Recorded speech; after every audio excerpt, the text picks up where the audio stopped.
afternoon, and welcome to the Boise Metro Chamber's Legislative Update Series. My name is Tori Thomas, Community and Government Affairs Manager here at the Chamber, and your host for today's event.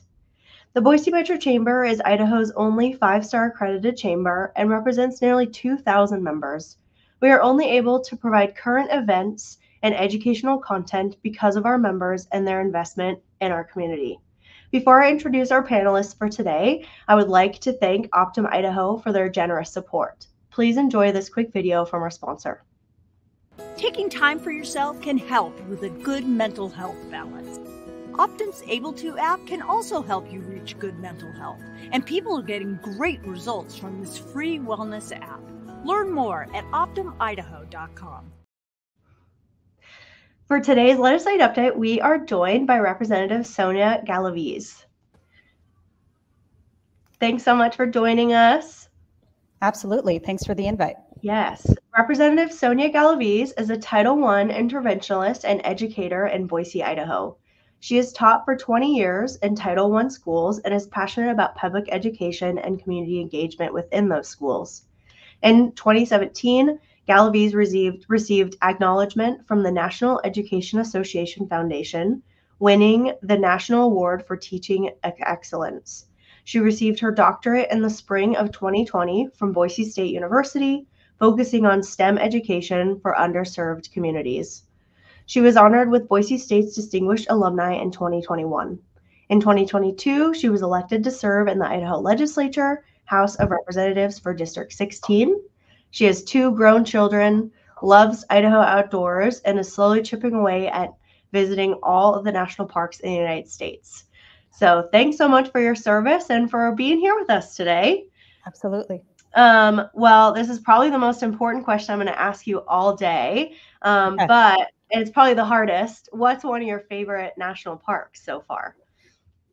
Oh, goodness. What's great about the parks is that each are unique and beautiful in their own way. I think top of the list probably is Yosemite, because they have the hike to Half Dome, where you put in for a lottery to get actually on the rock and take the cables up to the very top. That was a good hike. Oh my gosh, that's so cool. Yeah, Yosemite is definitely a top high on my list, so that's really neat. Do you have any plan this summer?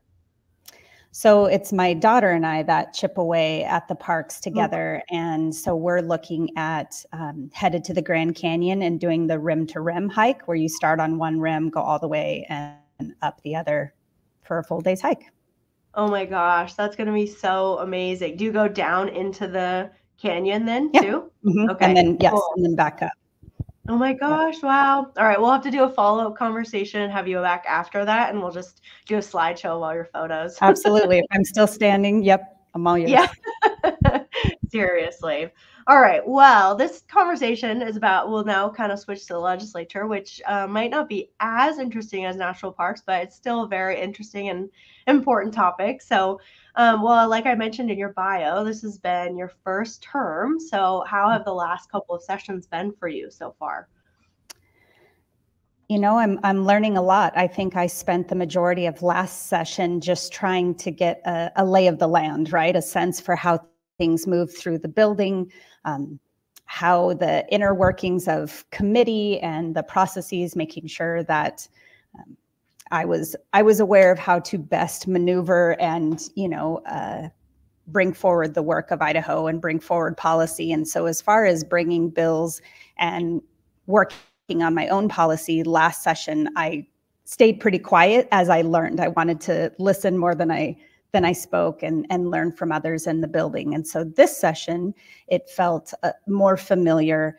You know how things move through the building, and then you're also able to be more intentional with your own legislation, I think, as a freshman. And so feeling much more confident and, secure this session. But every day it seems like I'm learning something new. And I would imagine however long you've been here, we all have an opportunity to learn.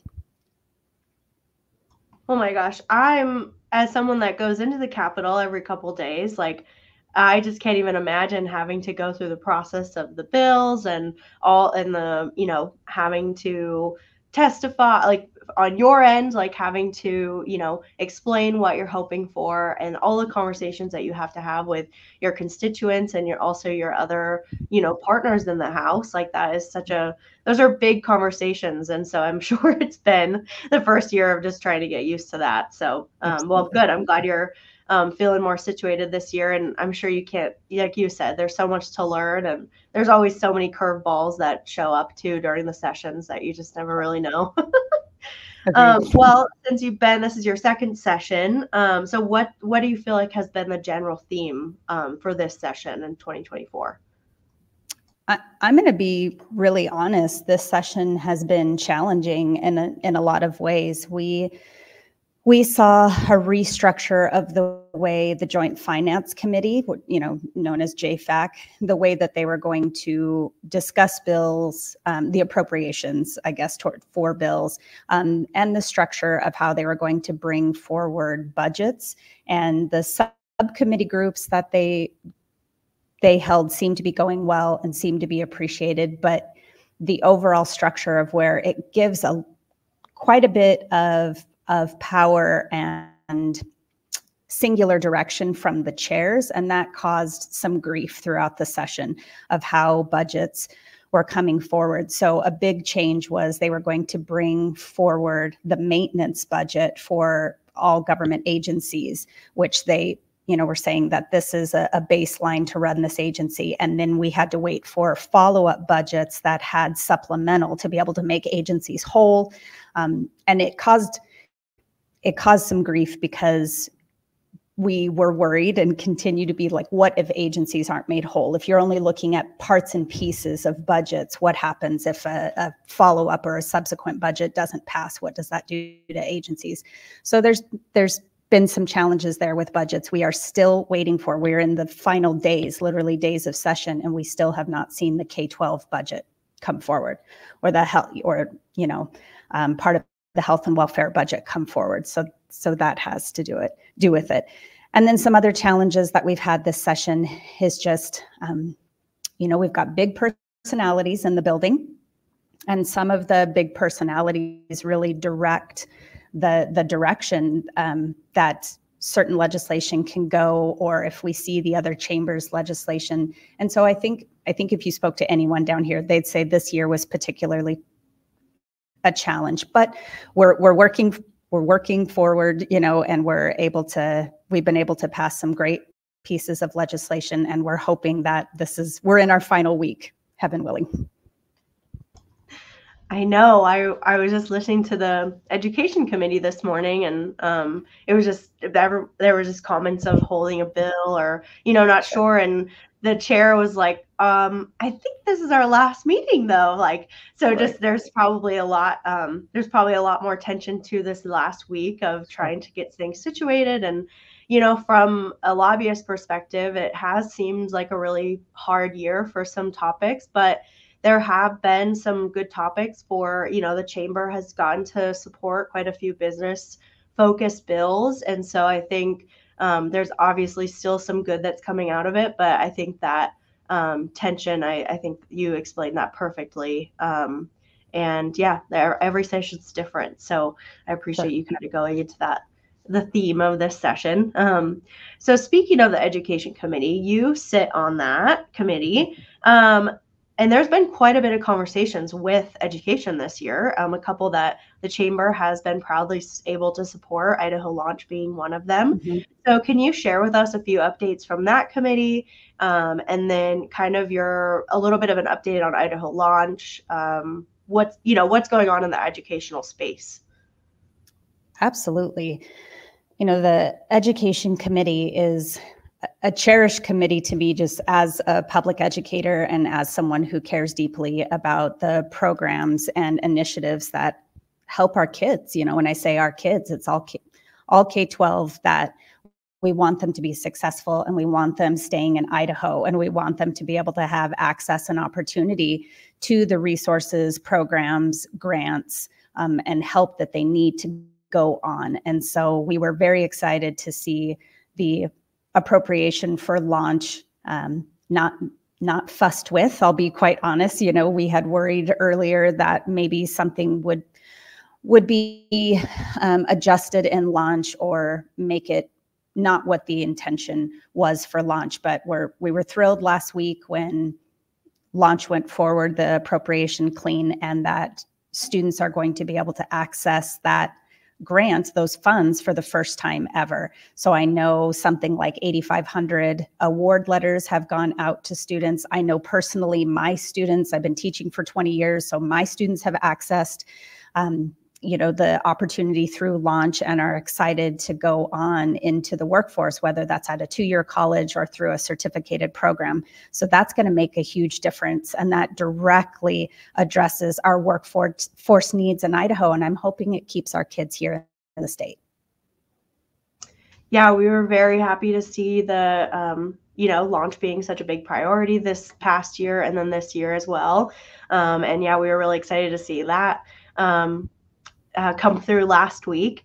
How does that, you mentioned that the K through 12 budget hasn't officially been set. Does that affect, because then there's also a facilities bill that came through. How does all of that connect? And then if we don't have a K through 12 budget quite yet. Mm-hmm. So we were told that 521 needed to pass in order to set the final budgets. There's some differences of opinion with that. If that actually needed to happen or not, they could always pass trailer bills, right? We're familiar with the bills and even appropriation trailers that come behind based on the way legislation pans out. But for what we saw, JFAC was holding the release of K-12 and really education budgets until 521 passed. So 521 is that's the governor's bill, right? The big, large school facilities related bill. So when that passed, they were able to get the education budgets out. The K-12 budget specifically, we're told is being printed. And so we haven't seen which chamber it will land in, but we did see on our reading calendars that the budget for colleges and universities and state board and state department made it to the reading calendar. So it makes me feel better that we're on our way. Yes, yeah, definitely coming around the bend, hopefully. All right, well, then you also sit on the local government and taxation committee as well. So there's been quite a few chatterings about urban renewal district, but nothing really that came forward this year. That's a priority from the chamber as well. Can you give us an update on if you guys were hearing the same chattering, and then also any other update within that committee?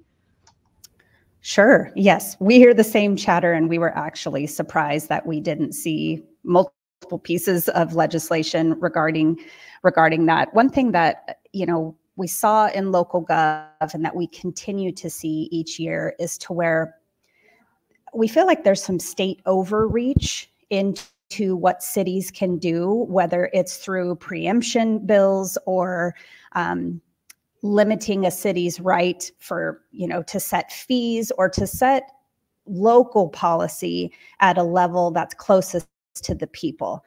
I listened to a debate on the Senate floor yesterday, and Senator Ali Rabi, who is my seatmate on the Senate side, she spoke really eloquently to the because she sits on local gov on the Senate side, and these continued bills that come that are really aimed at Boise, that are really aimed to limit what Boise is able to do and that local control with wide sweeping legislation. And that's always a concern, because if we believe the government that is closest to the people is the best, then we want to support local control, and that includes the capital city. Totally. Yeah, there's so much. There's a need for local control no matter where you are at. And I think it's, obviously Boise as the capital and the one of the biggest cities, we take up a lot of needs, and we also have, different priorities. But that doesn't mean that we, also don't know what's going on within our community. And so it's great to have people like you in that, in those conversations, that is able to represent Boise, but also understand that there are rural areas that Boise is not just saying like, oh, we want everything and you guys don't get any of it. So just, trying to make it fair, and trying to make it good for each community individually. Do you think urban renewal will be a conversation next year? Do you think there was a reason why it didn't get brought forth this year? I don't know why. Again, I mean, it was part of the chatter that we thought something would come forward. I hope that we will see some pieces that address that in a positive light. I know this next election, we could say this every election, elections matter every year, but this next election is going to be pretty important because as we see more legislators in a positive way that want to bring Idaho politics back towards a workable dynamic, to have some balance of representation in the House and in the Senate. And so I think that conversation could come back up based on the election. We want folks coming back that want to do the work of Idaho and that just aren't here for culture war politics. Yeah, I think the election really plays into a lot of, what gets done and what gets talked about. I think that's obviously been a huge conversation coming from a representative in the House. What's your perspective on an election year? I think it changes, like we just said, it changes the conversations. Have you seen any differences in people, how they truly want to serve? Is it, do you see them, wanting to support things to maintain their seat, or are they just trying to stay consistent? And, what's the chattering going on around this election year? Sure.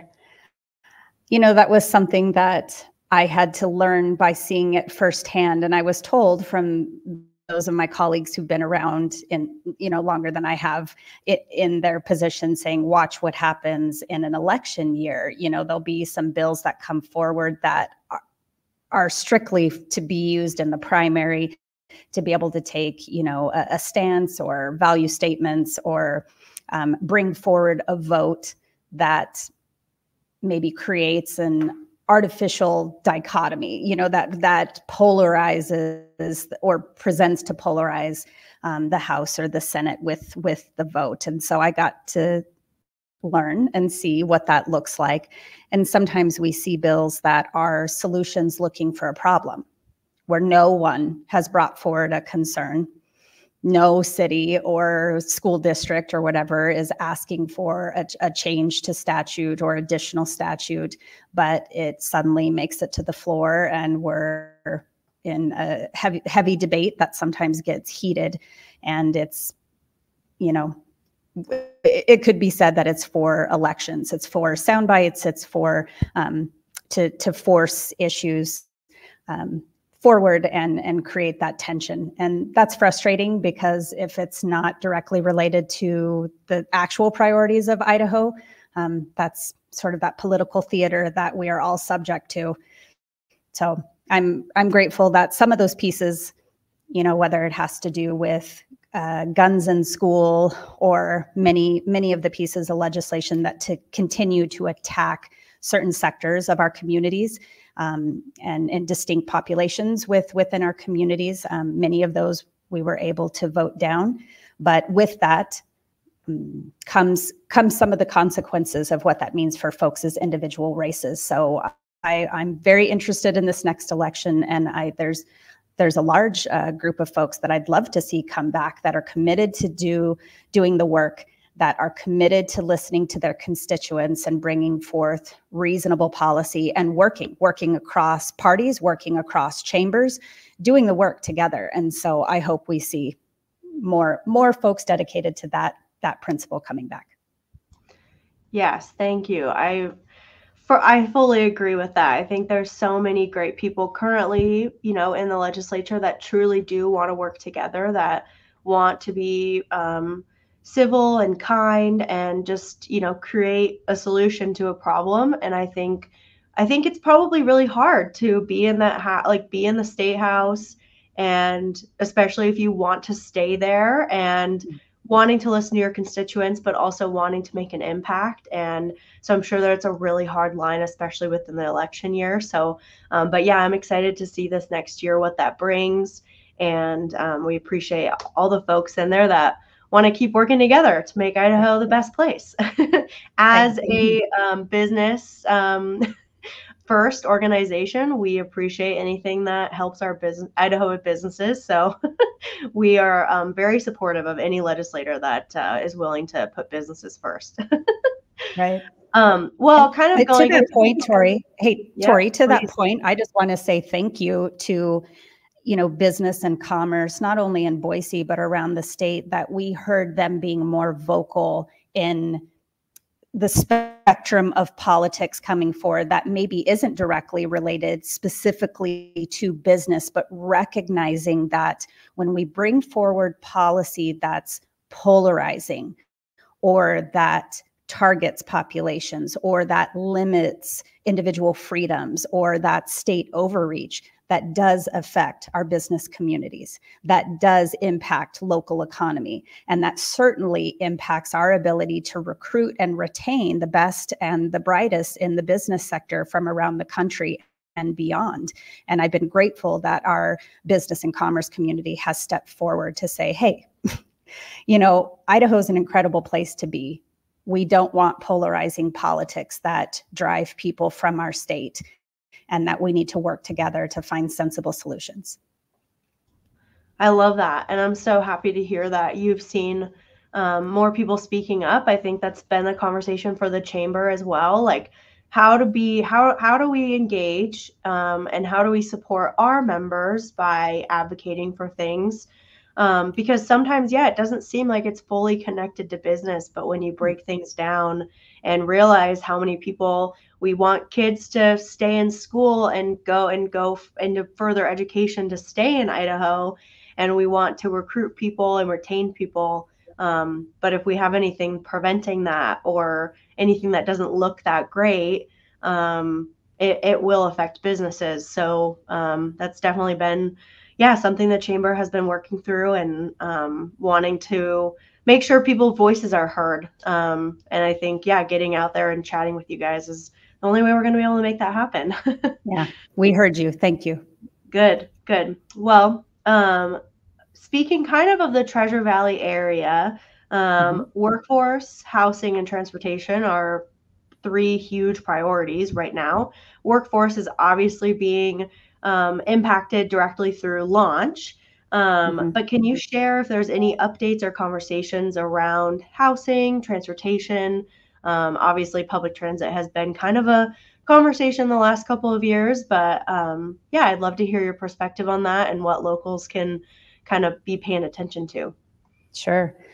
I mean, the housing issues, lack of affordable housing, lack of housing in Treasure Valley and in Boise in the urban center is something we all feel.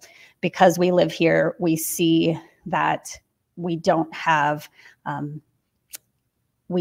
enough to meet the needs of our current population. As a educator in the Boise schools, and because I work in Title I communities, so those are low-income schools, I also see the stress it puts on our families who are working often, lower paying jobs and trying to make ends meet and trying to find the resources to be able to pay for rent, knowing that they're not going to be able to afford to own a home. So this housing crisis, and I don't want to be hyperbolic, but it does feel very, very much like a crisis because we can't meet the demand for housing.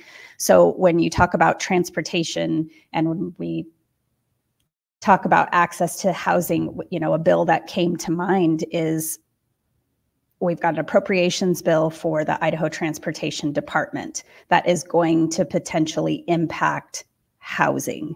So the appropriations for the Transportation Department also has a piece that would limit the sale of the old ITD property on State Street.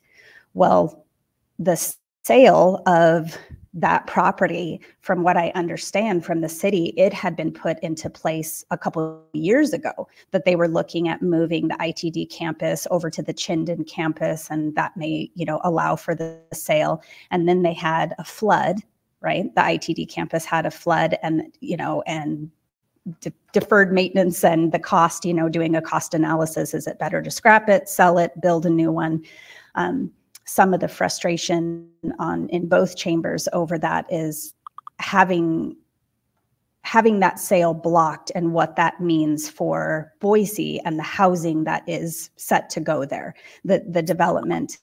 And I thought I heard it was almost 1,000 units that would be able to serve our city. And so, that budget is on the Senate side, and we'll see how that goes, and having to do with transportation and the way our roads are maintained and our systems of transportation exist across the Treasure Valley.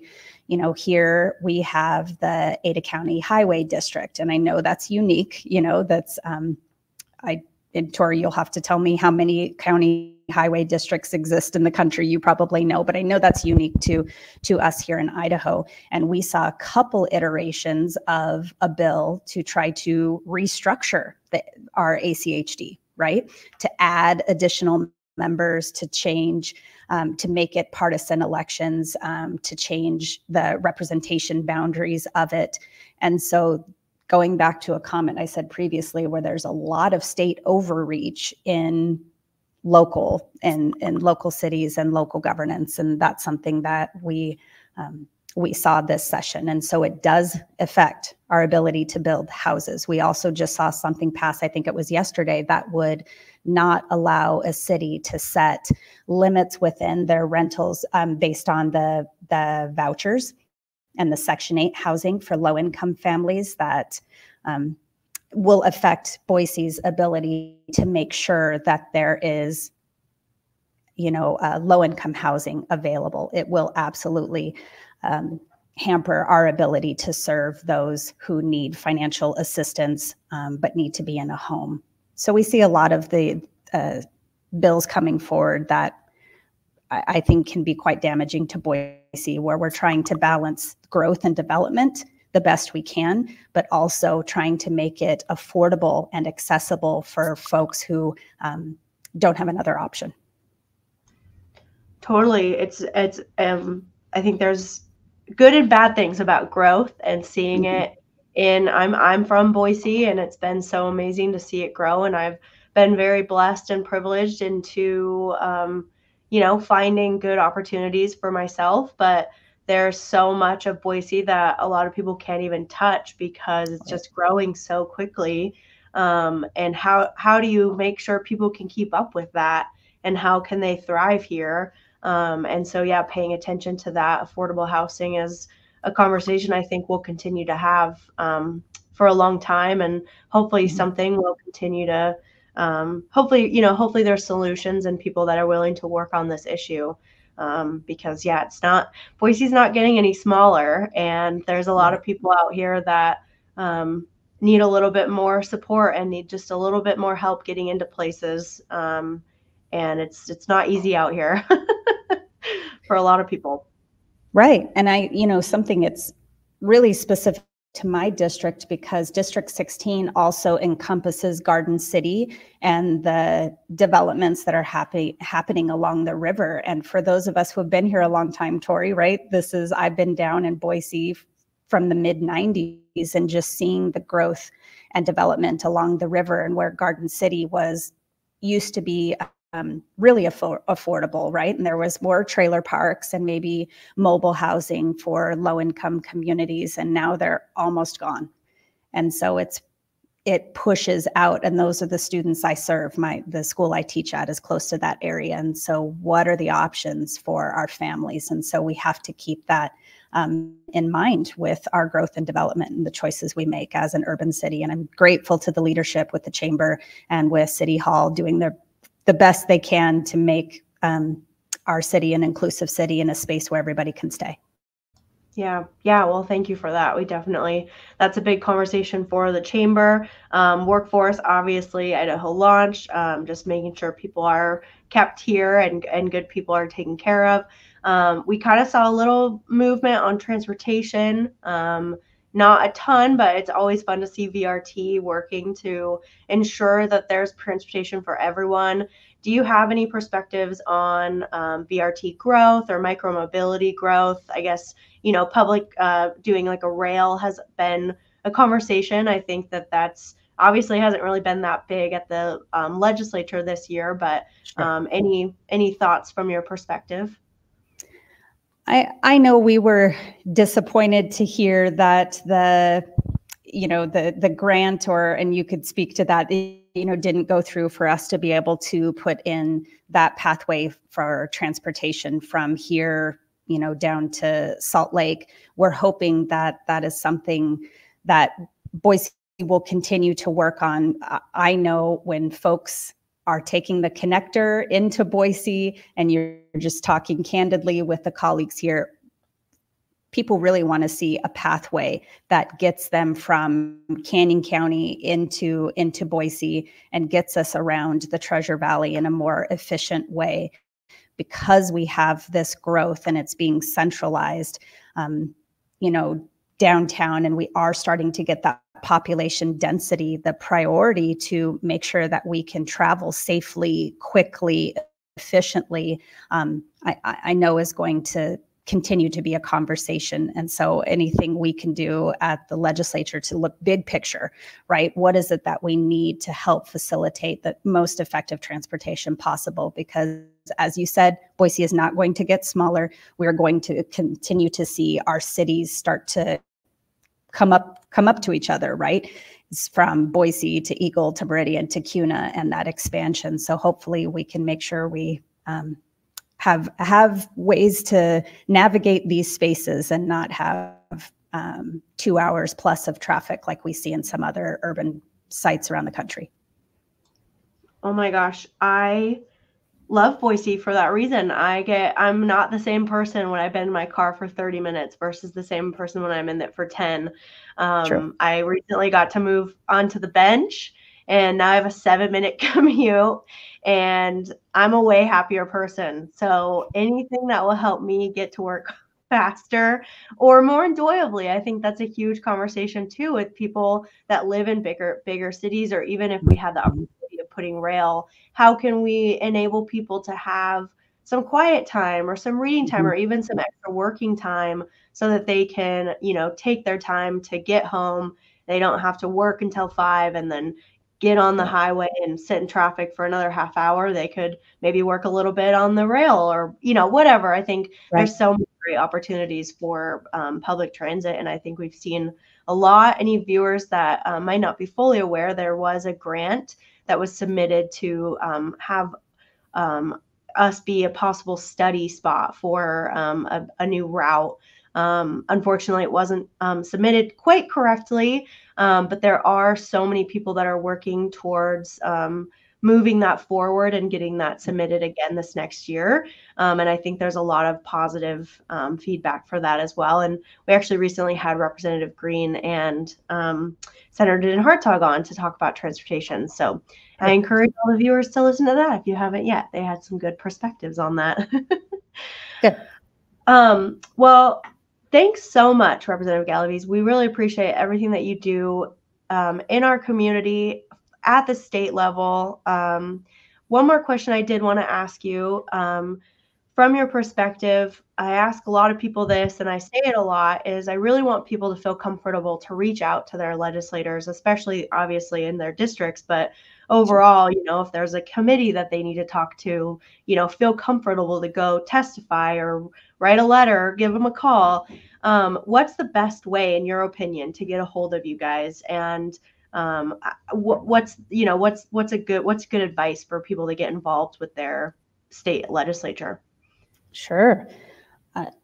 I think that needs to be a priority of every elected official, that you are making yourself accessible to not only your district, but to anyone who wants to engage and be a part of the process. I love serving in the House because I remind myself this is the people's house.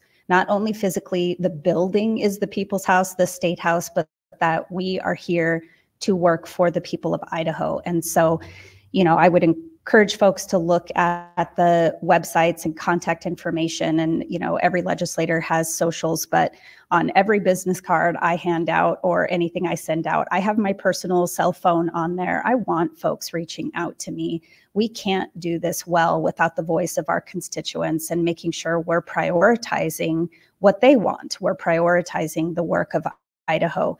And that's what brings forward good policy, is when it is responsive to the needs of our districts and when it speaks to better policy for the entire state. And so we can't do it without you, nor should we try.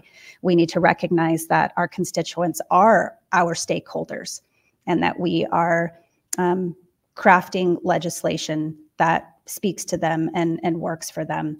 I work closely with Representative Chris Mathias from District 19, and he and I have held a couple town halls related to the very question you posed of like, how can folks stay engaged? How do you reach out? And how do you navigate this building and testify? And, who do you send emails to and when? And so he and I will continue to do those. And usually we frame it around education, because education is half of the state budget, and education seems to be a very prominent topic, for better or worse, in our legislative sessions. And so we'll continue to do that. And so make sure you're looking for those, announcements, and we'll spread that invitation far wide. But anyone's welcome to attend, and we want to see our constituents and people across Idaho in this space, and anything we can do to help make it transparent and accessible, I'm all on board. I love that. Thanks so much for that. I was listening to a committee the other day with Representative Yamamoto, and she said, I think we should really, I'm not verbatim, least, but quoting her, but she said, I think we should reach out to the doers that do and see what they're thinking. And I just loved that comment from her. I think that I think that represents a lot of you in the legislature that, want to reach out to the people that things affect, and your response was perfect. And it's really great to see that you and Representative Mathias have lots of great conversations and with people in the community. So, well, thank you so much again for being here with us. We really appreciate the work that you do. And hopefully this will be the last week of the legislature, and we'll look forward to another session next year. Absolutely. Thank you, Tori. Thanks for the invitation. Yes, of course. One last thank you to our sponsor, Optum Idaho, along with our media partners, Idaho Ed News, Idaho Capital Sun, Idaho Press, and Idaho Statesman. Thank you to the viewers. Have a great afternoon.